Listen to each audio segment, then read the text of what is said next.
ஹல்லேலூயா hallelujah கர்த்தர் நல்லவர். परमेश्वर भला है। இந்த காலைவேளையில உங்கள் யாவரையும் மறுபடியும் பார்க்கும்படியாய் உதவி செய்தார். इस सुबह के समय दोबारा आप सबको मिलने का प्रभु ने एक अच्छा मौका दिया। கர்த்தருக்கு நான் நன்றி செலுத்துகிறேன். प्रभु का मैं धन्यवाद देता हूँ। இந்த நாளிலே தேவனுடைய வார்த்தைக்கு நேராய் கடந்து செல்லுவோம். आज के सुबह के समय हम प्रभु के वचन की ओर चलते हैं। அப்போஸ்தலர் 27 அதிகாரத்திலிருந்து சில காரியங்களை பார்க்க போகிறோம். प्रेरितों की पत्री में 27वां अध्याय में हम देखने जा रहे हैं। பவுலை ஊழியத்தின் நிமித்தமாக இஸ்ரேல் மக்கள் எதிர்த்து நின்றார்கள், யூதர்கள். पौलोस के जो सेवकाई के विरुद्ध यहूदी लोग आके उनके विरुद्ध खड़े हुए थे। அதனால அவரை ராஜாவிடத்துல கொண்டு போய் அவரை நியாயம் விசாரிக்க வேண்டும் என்று சொல்லி நினைத்தார்கள். इसलिए उन्हें राजा के पास लेकर जाकर उधर न्याय के लिए उन्हें लेके जाने का இத்தாலி பட்டணத்துல இத்தாலி தேசத்துல ராயர் என்கிற ராஜாவிடத்துல கொண்டு போகிறார்கள். इताली के जो देश था वहाँ पे रायर के पास लेके जाने के लिए सोचे। ஒரு நூற்றுக்கு அதிபதியின் இடத்துல அவனுக்கு பொறுப்பு கொடுத்து நீ அவரை எடுத்து சொல்லு என்று சொன்னார்கள். जो 100 का अधिपति है उसके पास उसके लिए उनको भेज दिया गया, सौंपा गया कि उनको लेकर जाकर वहाँ उनके पास न्याय करवाए। அவர்கள் அதிரிமித்தியம் என்கிற ஊருக்கு நேராய் அவர்கள் வந்து விட்டாங்க. वो वहाँ से अधिमितिया करके वो जो गाँव है वहाँ वो चल पड़े। அது மாத்திரமல்ல அவர்கள் போய் கொண்டிருக்கிற அந்த கப்பல் பிரயாணத்துல போகும் பொழுது जब वो कश्ती पे जब वो जा रहे थे, यात्रा कर रहे थे, முதலாவது அந்த 4 வசனத்துல வாசிக்கிற ஒரு எதிர்காற்று அவர்களுக்கு முன்பாக வந்தது. पहला हम वहाँ देखते हैं उनके विरुद्ध एक आंधी आई। எதிர்காற்று என்று சொல்லும் பொழுது ஆவிக்குரிய விதத்துல நாம் எடுத்துக்கொள்வோமானால் பிசாசுடைய சோதனை. विरुद्ध जो आंधी है, जो विपरीत हवा है, इसका मतलब ये है कि हमें जो दुख तकलीफ जो है उसको दर्शाता है। பிசாசுடைய சோதனை அது. वो आके शैतान की जो हमें जो वो दुख और तकलीफ जो देता है, परेशानियां देता है, उसको दर्शाता है। இந்த உலக வாழ்க்கையில நாம பயணித்துக் கொண்டிருக்கிறோம். इस संसार में हम यात्रा कर रहे हैं। இந்த கரையிலிருந்து அக்கரைக்கு நாம போக வேண்டியவர்களாய் இருக்கிறோம். एक छोर से दूसरे छोर हम जाते हैं। ஆக இந்த பிரயாண வாழ்க்கையில நாம கடந்து செல்லும் பொழுது முதலாவது நம்மை தடுத்து நிறுத்துவது பிசாசுடைய சோதனை தான். जब हम इधर यात्रा करके जाते हैं तो इसमें पहला रुकावट जो है वो शैतान करता है। பிசாசு எப்போது நமக்கு எதிராகவே அவன் செயல்பட்டு கொண்டிருப்பான். शैतान हमेशा हमारे जीवन में वो हमारे लिए एक रुकावट बन के ही रहता है। கர்த்தர் நம்ம கூட இருப்பாரானால் அந்த எதிர்ப்பிலிருந்து நம்ம விடுதலை பெற முடியும். अगर परमेश्वर हमारे संग है तो इस रुकावट से हम जय पा सकते हैं। காற்று வீசட்டும், கடல் பொங்கட்டும், எனது நங்கூரம் இயேசு இருக்கிறார் என்று சொல்லி ஒரு பக்தன் பாடினார். चाहे हवा आए, आंधी आए या कुछ भी आ जाए, पर मेरा भरोसा यहोवा पर है करके एक भक्त ने गाया। பல வேளைகளிலே பிசாசு நமக்கு எதிர்த்து நின்று செயல்படுவார். अक्सर बहुत से समय जो शैतान हमारे विरुद्ध खड़े हो जाता है। இங்க வாசிக்கிறோம், எதிர்காற்றிலே அவர்கள் அடித்து செல்லுவர்களாய் காணப்பட்டார்கள். या हम देखते हैं उनके विरुद्ध जो हवा आई थी उसके और वो खींचते हुए चले पड़े। செத்த மீனை தண்ணியில போச்சுன்னு சொன்னா எங்கெங்கெல்லாம் தண்ணி போகுதோ அங்கெல்லாம் அந்த தண்ணீர்ல அது கடந்து போகும். अगर मरी हुई मछली को समुद्र में डाले, अगर समुद्र में है, जहाँ जहाँ हवा आती है उस हवा के छोर पे वो चलता ही बनता है। ஆனா ஜீவனுள்ள மீனோ எவ்வளவு உயரத்திலிருந்து தண்ணீர் வந்தாலும் சரி அதை எதிர்த்து மேலே கடந்து செல்லும். लेकिन जिस मछली में जान हो, वो मछली अगर उस सागर पे हो, जहाँ हवा जाए वो वहां नहीं जाता है, बल्कि वहां से उछल कर किसी और जगह में वो जाने को நாம் எதிர்நீச்சி அடித்து நம்முடைய வாழ்க்கையில நம்ம கடந்து செல்ல வேண்டும். हम भी हमारे जीवन में अक्सर ऐसे करना है कि हम उसका सामना करना है। வேதம் அப்படித்தான் சொல்லுகிறது. क्योंकि वचन भी ऐसे ही कहता है பிசாசுக்கு எதிர்த்து நில்லுங்கள், அப்பொழுது அவன் உங்களை விட்டு ஓடி போவான்னு சொல்லி இருக்கிறார். कि शैतान का हमें विरुद्ध होना है और तभी वो हमें छोड़कर भागेगा। அப்படி அவங்க போகும்போது பாருங்க, அவங்களை அந்த காற்று என்ன செஞ்சா அவங்களை தடுத்து நிறுத்தினதுன்னு சொல்லப்பட்டிருக்கிறது. तो हम उधर देखते जब वो ऐसे यात्रा करके जा रहे थे तो ऐसी एक जो आंधी है उन्हें रोकने को देखा। பிசாசு எப்போது நம்மை தடை பண்ணுகிறவனாகவே இருப்பான். क्योंकि शैतान हमेशा हमें भी इसी तरीके से रोकने को देखता है। நம்முடைய ஆசீர்வாதத்துக்கு நம்முடைய வளர்ச்சிக்கெல்லாம் தடையா இருப்பான். हमारे आशीषों को और हमारी बढ़ोतरी को रोकने के लिए देखता है। நம்முடைய சுகத்துக்கு, நம்முடைய வேத வாசிப்பு, நம்முடைய ஜெபம், நம்முடைய ஆலய ஆராதனை இதில் எல்லாவற்றிலும் தடையை கொண்டு வருவான். हमारे सुख, हमारे आशीष और व्यवस्था को पढ़ने में या प्रार्थना के जीवन में, इन सब में वो रुकावट को लेके आने को देखता है। தடை கொண்டு வருவன் மாத்திரமல்ல, सिर्फ वो बाधा ही नहीं लेके आता, வருத்தத்தோடு நம்மை வழி நடத்த செய்வான். दुख के साथ हमें आगे बढ़ने के लिए करता है। நம்முடைய வாழ்க்கையில சோர்வை கொண்டு வந்து விடுவான், हमारे जीवन में अक्सर वो परेशानी और मुसीबतों को लेके आता है, பலவீனத்தை கொண்டு வந்துடுவான், बलहीनता को लेके आता है, இழப்பு நஷ்டத்தை கொண்டு வருவான், बहुत से नष्ट को लेके आता है, தோல்வி நம்முடைய வாழ்க்கையில கொண்டு வந்து விடுவான். हमारे जीवन में हार को लेके आता है। நாம் எப்போதும் முன்னால போக விட மாட்டான். அவன் हमें कभी भी आगे नहीं बढ़ने को देता, எப்போதும் அவன் தடுத்து நிறுத்துகிறவனா இருப்பான். तो कभी भी हमारे जीवन में एक बाधाएं को लेकर आने को देखता அது மாத்திரமல்ல, है। ये नहीं, இந்த காற்று என்ன செஞ்சான், ஒதுக்கில கொண்டு போய் அவர்களை ஒதுக்கி விட்டது அந்த கப்பலை. ये जो हवा है, ये जो आंधी है, उन्हें एक चोर पर लेकर जाके उन्हें अलग लेके जाकर விசுவாசம் நம்மள அப்படித்தான் பண்ணுவான். क्योंकि कभी ऐसा होता है कि शैतान भी हमें ऐसे करने को देखता நம்ம है। ஒரு மூலையில கொண்டு போய் ஒதுக்கி உட்கார வச்சிருவான். वो चाहता है कि हमें भी एक कोने में लेके जाके धकेल दे, தனிமையா இருந்துரு, कि तू अकेले रह, இருட்டுக்குள்ள கெட, अंधेरे में रह, நீ இப்படியே தான் இருக்க வேண்டும், तुझे ऐसे ही रहना है, வெளியே வராத, तू बाहर मत आ, ஒதுங்கியே இரு என்று சொல்லி நினைப்பான். तू कोने में ही रह करके वो समझता है हमें। இங்க பாருங்க 27:9 நான் வாசிக்கும் போது देखिए 27वें अध्याय उसके 9वें वचन में जब हम पढ़ते அவங்க என்ன हैं, நினைக்கிறாங்க பாருங்க, वहाँ देखिए वो क्या समझते हैं। இனி கப்பல் யாத்திரை நமக்கு போனோம்னா ரொம்ப மோசம் அப்படின்னு நினைச்சாங்க. उन्होंने ये सोचा कि अब दोबारा अगर हम इसको जल यात्रा को और कंटिन्यू करते अगर जाएंगे तो ये हमारे सही नहीं होगा। பலவேளை நாமளும் அப்படித்தான் நினைக்கிறோம், अक्सर हम भी ऐसे समझते हैं, ஐயோ இனிமே யாத்திரை பண்ண முடியாது நம்மளுடைய வாழ்க்கையில, आगे अब हम यात्रा नहीं कर सकते अपने நம்ம जीवन, வாழ்க்கை அழிஞ்சு போகும், ஒழிஞ்சு போகும். हमारा जीवन नष्ट हो जाएगा। ஏன் இந்த வாழ்க்கை, எதுக்கு இந்த வாழ்க்கை, क्यों ये जीवन, किस लिए जीवन, போதும் இந்த வாழ்க்கை இந்த உலகத்துல, बस काफी है जीवन हमारे लिए। இது இப்படித்தான் நம்முடைய வாழ்க்கையில இருந்து கொண்டு இருக்கும். ऐसे ही क्या हमारा जीवन कटता रहेगा, ஒரு முடிவு காலமே நமக்கு கிடைக்காது.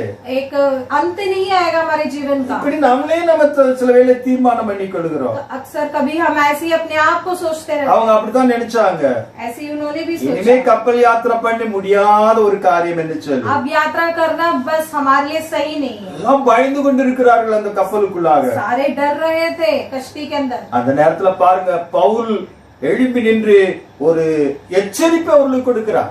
उस समय हम देख सकते हैं कि पौलुस उठकर उनको एक चेतावनी दे रहे हैं। ஒரு பெரிய சேதம் வரப்போகிறது, उन्होंने कहा देखो एक बहुत बड़ा एक बाधा आने वाला है, உங்க பொருட்களுக்கும் சேத நஷ்டம் வரப்போகுது, உங்களுடைய நம்முடைய கப்பல் பொருட்களுக்கும் நஷ்டம் வரப்போகுது, சேதம் வரப்போகுதுன்னு சொன்னா. देखिए ना हमारे ये जो कश्ती है इसमें भी एक नाश होने वाला है और जो सामाने हैं वो भी नाश होने वाले हैं। உங்களுடைய ஜீவனுக்கும் ஒரு நஷ்டம், ஒரு சேதம் வரப்போகுது, அழிவு வரப்போகுது. तुम्हारी जो जीवन है वो भी नष्ट में होने वाला है, அதனால இனிமே கடந்து போக வேண்டாம், இருங்க, தரித்திருங்க, அங்கே இருங்க என்று சொன்னார். इसीलिए आप आगे मत बढ़िए, यही रुकिए।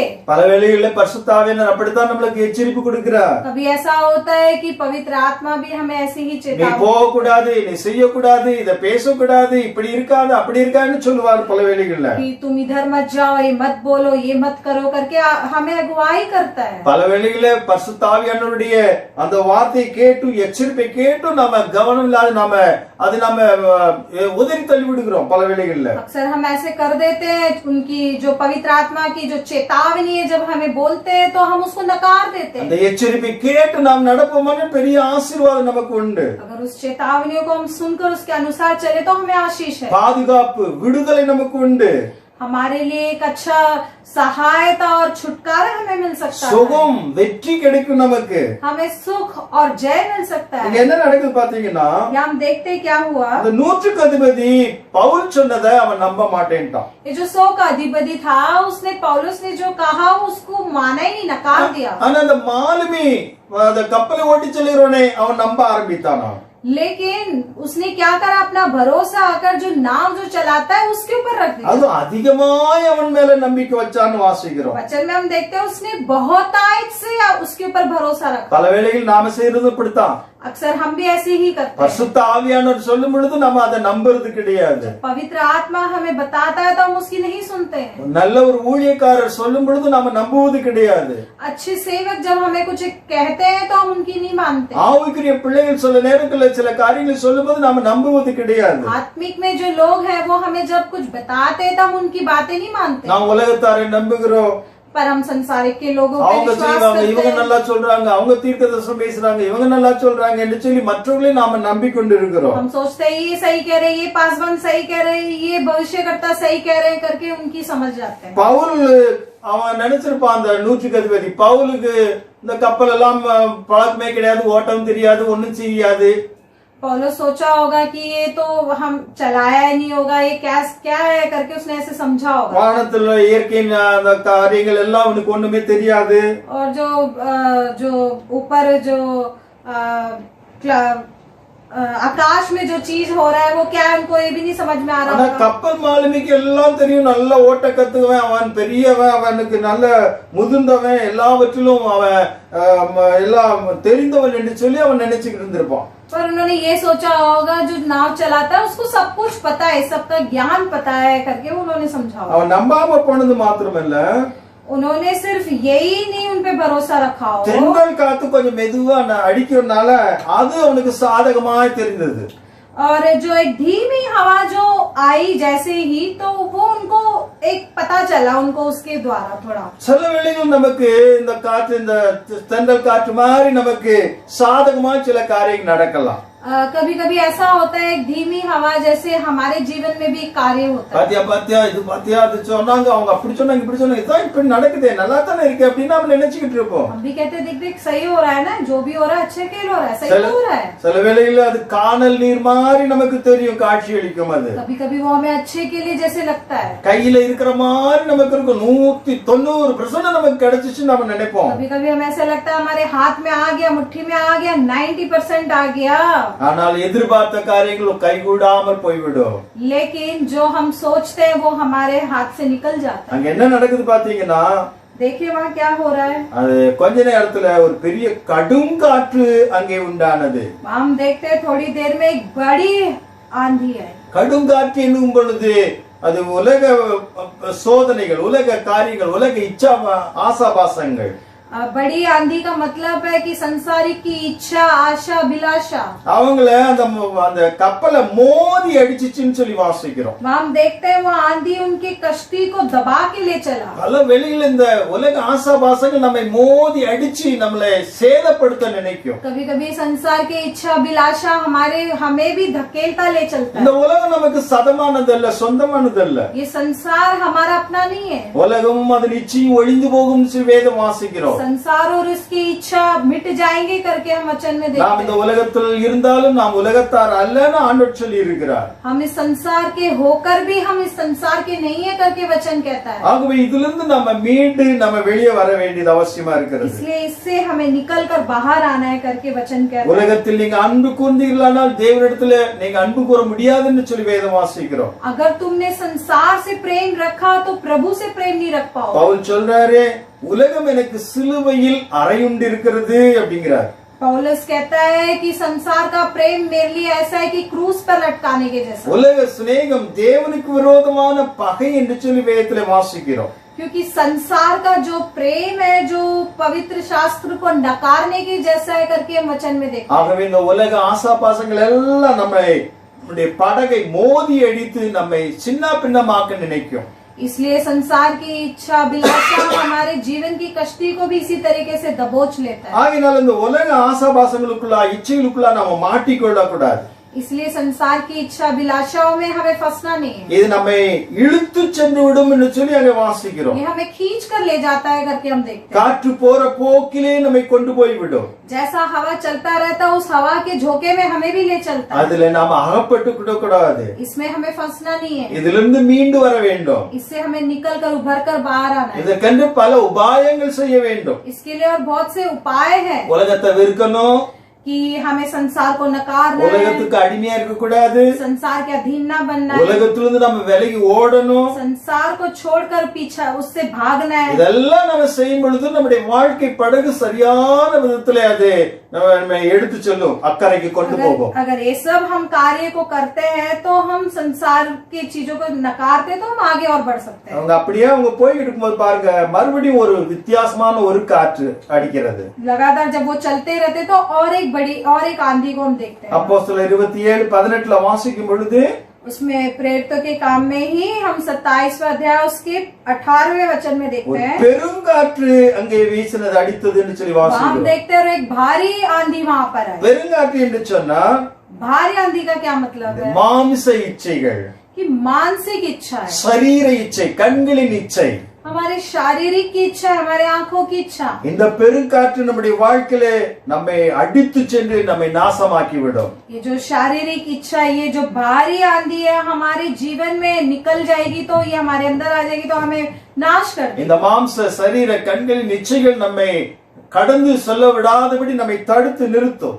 ये इच्छाएं जो है हमें जीवन में आगे बढ़ने नहीं देगी और हमें रोक देगी। இது நம்முடைய அன்றாட வாழ்க்கையில நம்மை அதிகமாய் தாக்குகிற ஒன்று இந்த மாம்ச இச்சை. ये जो है हमारे दैनिक जीवन में अक्सर ये हमारा रुकावट बन के आता है। அந்த பெருங்காற்று வரும்பொழுது அவங்க என்ன செஞ்சாங்களாம்?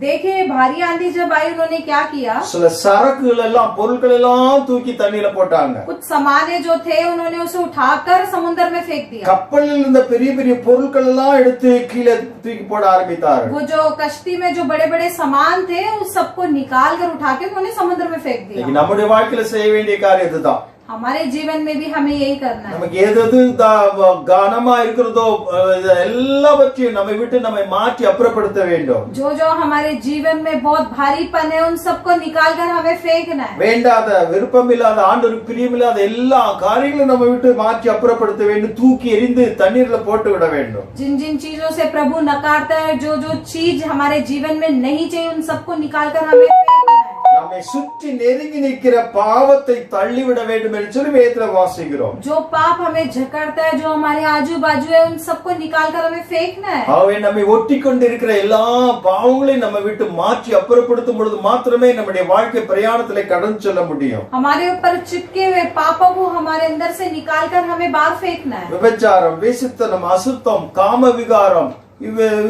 விதமான ஆசா பாசங்கள் எல்லாம் நம்ம விட்டு மாற்ற வேண்டியது அவசியம். व्यभिचार, संसारिक की इच्छा और अभिलाषा, ये सब हमारे अंदर से निकालना है। ஏனென்றால் அந்த சரீரம் தேவனுடையது. क्योंकि शरीर जो है वो प्रभु का है। தேவன் தமக்கு ஒரு ஆலயம். क्योंकि इस शरीर में प्रभु वास करता है। ஆண்டவர் நம்முடைய இதை அவருடைய அவயவமாய் மாற்றி வைத்திருக்கிறார். ये प्रभु का मंदिर है, ये उसका अंग है। அவர் தங்குற இடம் இது. वो इस जगह पे निवास करता है। அவருடைய அரண்மனை, அவருடைய மாளிகை இது. ये उनका किला है। இது அவருடைய தோட்டம் என்று சொல்லி பார்க்கிறோம். ये उनका रहने का जगह, ये बगीचा है। அதனாலே ஒரு சரீரத்தை கெடுத்தால் அவர் தேவன் கெடுப்பார்னு சொல்லி வேதத்துல வாசிக்கிறோம். वचन कहता है जो उसके शरीर को जो बिगाड़ता है प्रभु उनको बिगाड़ देगा, नाश कर देगा। ஆகவே நம்மை தாக்குகிற எல்லா விதமான இந்த சரீரத்தின் மாம்சத்தின் இச்சைகள் எல்லாவற்றையும் நம்ம விட்டு களைந்து அப்புறப்படுத்த வேண்டியது அவசியமா இருக்கிறது. हमारे शारीरिक में जो भी इच्छा है उसको निकाल कर हमें बाहर फेंकना है।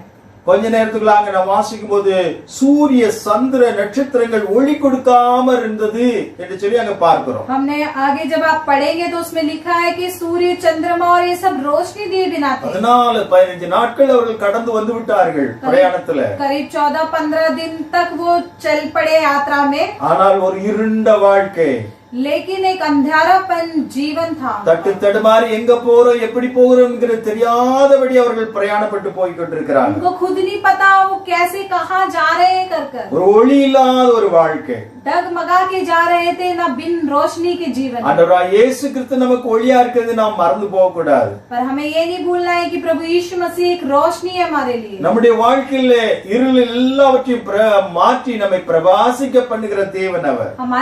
हमारे अंदर का जो भी अंधेरापन है उन सबको निकाल कर प्रभु ज्वाला में बदल देता है। இவ்வளவுதான் என்னுடைய வாழ்க்கை என்று சொல்லி நினைக்க வேண்டாம். हमें ये नहीं सोचना है कि बस इतना ही है मेरा जीवन। இனி தப்பி போவோம் என்கிற நம்பிக்கை இல்லாமல் அவர்களுக்கு இருந்ததுன்னு சொல்லி வாசிக்கிறோம்.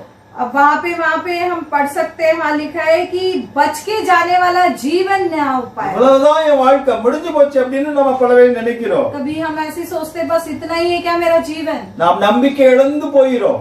हम आके अपने भरोसे को तोड़ देते हैं, ஆனால் நம்பிக்கை நட்சத்திரமா இயேசு நமக்கு இருக்கிறார். लेकिन हमारा भरोसामंद प्रभु यीशु मसीह है। வெளிச்சத்திலே கொண்டு போகும்படியா இயேசு இருக்கிறார். वो हमें उजियाला के रास्ते पे ले चलता है। அவரை நாம் அண்டிக் கொள்ளும் பொழுது அவர் நம்ம மேலே முழு பாதுகாப்பு கொடுத்து நம்மை வழிநடத்தி செல்ல அவர் ஆயத்தத்தோடு இருக்கிறார். जकड़ के रखेंगे तो वो हमें प्रेम के साथ आगे बढ़ा ले चलेगा। அவர் மேல் நம்பிக்கையாய் இருக்க வேண்டும். इसलिए हमें उन पर दृढ़ भरोसा रखना है। அவரே காரியத்தை வாய்க்க பண்ணுகிற தேவன். वही है जो कार्यों को पूरा कर सकता है। போஜனம் கூட அவங்க சாப்பிடலன்னு சொல்லி வேதத்துல வாசிக்கிறோமாங்க. वचन में लिखा गया है कि उन्होंने भोजन भी नहीं किया, பசியும் பட்டினியுமா அவங்க போய்கிட்டு இருக்காங்க. भूखे प्यासे के साथ वो चल पड़े। அந்த நேரத்துல பவுல் அவர்களை கூப்பிட்டு உணர்த்தி அவர்களுக்கு தைரியம் கொடுக்கிறார். उस समय में पौलुस ने उन्हें बुलाकर धैर्य दिया। நான் சொன்னேன்லவா நீங்க கேட்காம போயிட்டீங்க, அதனாலதான் இந்த பிரச்சனை என்று சொல்லுகிறார். मैंने तुम्हें बताया था ना, तुमने मेरी बातों को नकार दिया, इसीलिए सब हुआ। பரவாயில்லை ஆனாலும் திடனா இருங்க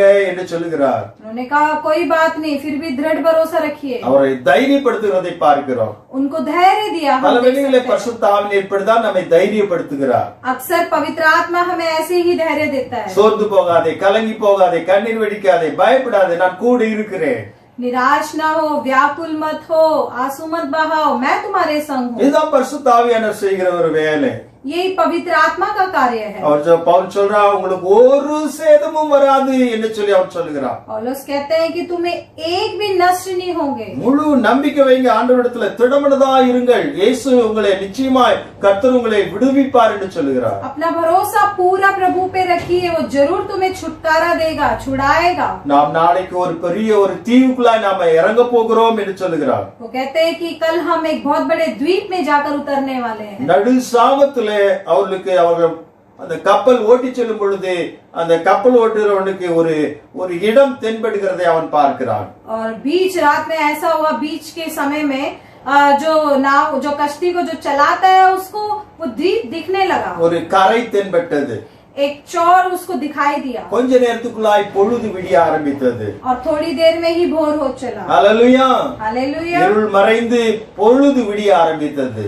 और जैसे ही अंधेरा खत्म होकर भोर होने लगा। நம்முடைய வாழ்க்கையில் இருளை மாற்றி நம்மை வெளிச்சத்துக்குள்ளாய் கொண்டு வருகிற தேவன் அவர். हमारा अंधेरापन, हमारे जीवन के अंधेरेपन को भी निकाल कर उजाला में बदलने वाला परमेश्वर वो है। காலையில் எழுந்த உடனே பவுல் எல்லாரையும் கூப்பிட்டு அவர்களை போஜனம் பண்ணும்படியாய் சொன்னார். और सुबह उठ के सबको वो बिठाकर वहाँ भोजन करने को बोलते, அவர்களை தைரியப்படுத்தினார். उनको धैर्य किया। உங்கள் தலையிலிருந்து ஒரு முடியும் விழாது என்று சொல்லி அவர்களை உற்சாகப்படுத்தினார். उन्होंने उन्हें उत्साह किया कि बोला कि तुम्हारे सर के एक भी बाल भी नहीं गिर पाएंगे। அப்பங்களை எடுத்து ஸ்தோத்திரம் பண்ணி அதை பிட்டு அவர்களுக்கெல்லாம் கொடுத்தான் அவர்.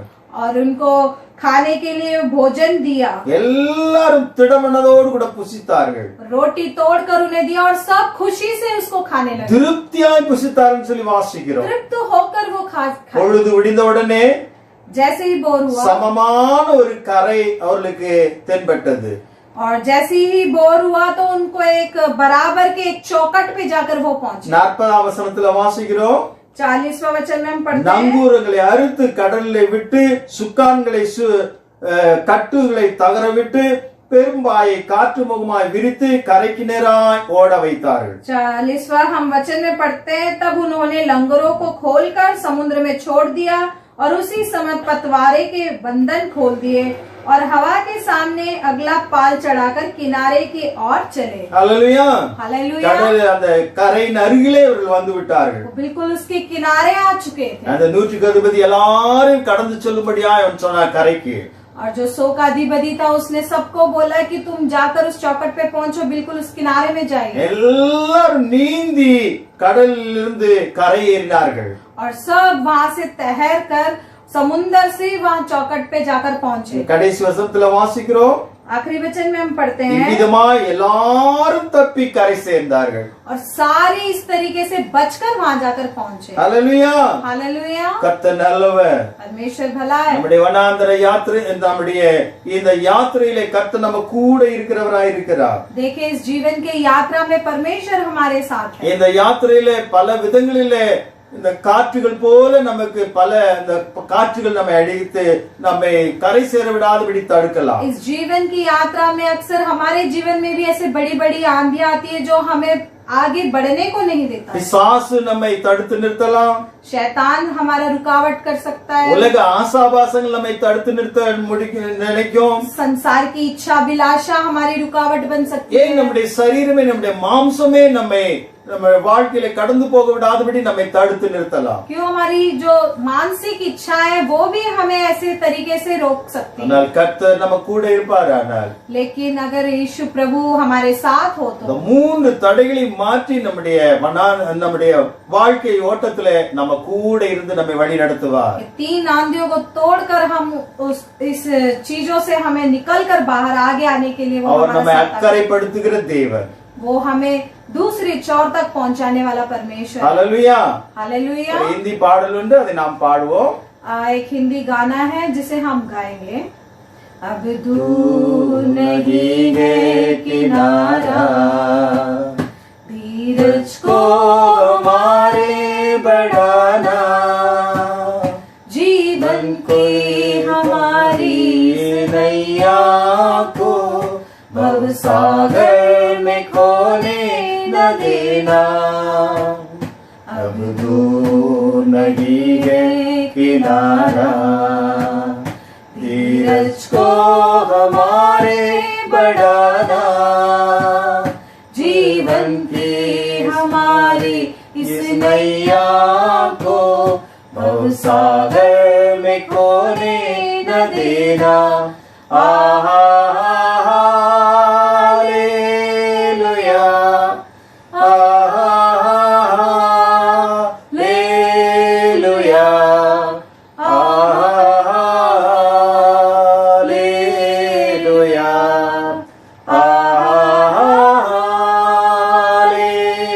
हालेलुया,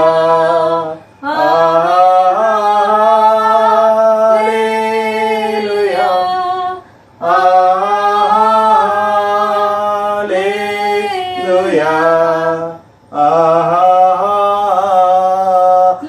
हालेलुया, आमीन. நாம் ஜெபிப்போம். हम प्रार्थना करेंगे। प्रभु भला है, उसकी करुणा सदा की है। आप सबको जय मसीह की। आइए हम सब लोग प्रार्थना करते हैं। सर्वशक्तिमान प्यारे खुदामन परमेश्वर, आकाश और पृथ्वी के सृजनहार प्यारे खुदामन परमेश्वर, इस प्रभु जी आशीषमय पवित्र दिन के लिए हम आपको कोटि कोटि धन्यवाद करते हैं। हम आपकी महिमा करते हैं प्रभु जी, हम आपकी बड़ाई करते हैं प्यारे खुदामन परमेश्वर। प्यारे खुदामन परमेश्वर, पिछले दिनों में हमें प्यारे खुदामन परमेश्वर आपके पंखों तले छुपा करके प्यारे खुदामन परमेश्वर हमें सुरक्षित संभाला, इसके लिए हम आपको कोटि कोटि धन्यवाद करते हैं प्यारे खुदामन परमेश्वर। ये लॉकडाउन के दिनों में भी प्यारे खुदामन परमेश्वर सारी प्रभु जी बीमारियों से, मारामारियों से प्रभु जी आपने हमें बचा के रखा, इसके लिए हम आपको धन्यवाद कहते हैं प्रभु जी। कोरोना वायरस से प्रभु जी हमें बचा के रखा, इसके लिए हम आपको धन्यवाद करते हैं प्यारे खुदामन परमेश्वर। हालेलुया। वो प्यारे खुदामन परमेश्वर आज प्रभु जी अच्छे गीत दिए प्रभु जी आपकी आराधना करने के लिए हम आपको धन्यवाद करते हैं प्यारे खुदामन परमेश्वर। प्रभु जी आपके दास के द्वारा जो भी कुछ प्रभु जी वचन आपने हमसे बात की, इसके लिए हम आपको धन्यवाद करते हैं प्यारे खुदामन परमेश्वर।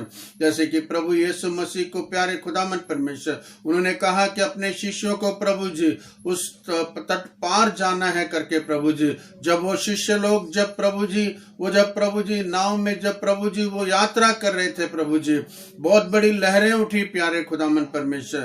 लेकिन हमारे जीवन में भी प्यारे पिता परमेश्वर जब प्रभु जी हम भी इस दुनिया पे प्यारे खुदामन परमेश्वर आपकी और पीछे हम चलते हैं प्यारे खुदामन परमेश्वर, हमें कई परेशानियों का प्रभु जी सामना करना पड़ता है कि प्यारे पिता परमेश्वर हम देखते हैं कि प्रभु जी हमारा शत्रु शैतान जो है प्रभु जी, हमारा विरोध प्रभु जी हमें प्रभु यीशु मसीह के पीछे प्रभु चलने में प्रभु जी हमें रोकता है प्यारे खुदामन परमेश्वर प्रभु जी।